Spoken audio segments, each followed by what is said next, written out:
The biggest difference between an advisory board and a governance board is that the advisory board inform governance board. They are not directly liable or responsible for the decision-making process of the governance board. And we truly believe that the future of leadership is all about transparency in decision-making processes. So as a governance board director, what kind of skill sets or experiences would you need to bring into your board in order to make the right decision?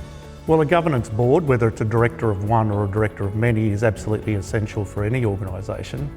An advisory board is when you don't wish to have people sitting on your governance board, but you need to avail yourself of those skills. The other big difference between an advisory board and a governance board is the level of investment. An advisory board costs a fraction of a governance board simply because of the lack of personal responsibility in the decision-making process. Well, obviously your financials is very important. You've got to ensure that you've got great, strong, sustainable financials. You've got to ensure that you've got a good risk management plan. I think you need a good communication plan. You need that crisis plan. And you need, depending on your environment and your industry, a good government relations plan, which can be quite different to your corporate communications plan.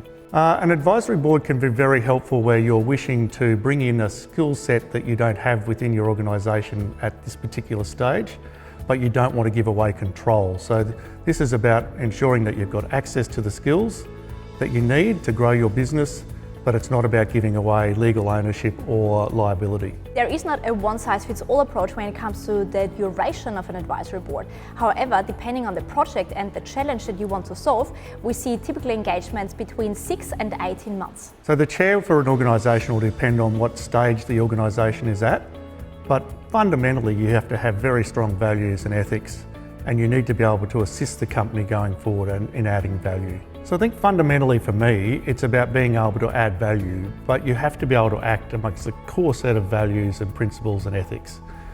As far as individual advisory board members go, it's about ensuring that you've got the right skill set to add value to the organisation that you're working with. I think organisations are ready for an advisory board when they're ready to scale up, when they're growing fast, but they don't want to give away their legal and financial control to a set of independent directors. They need to keep that within the organisation for whatever those reasons will be. They can access the skill set without giving away the control.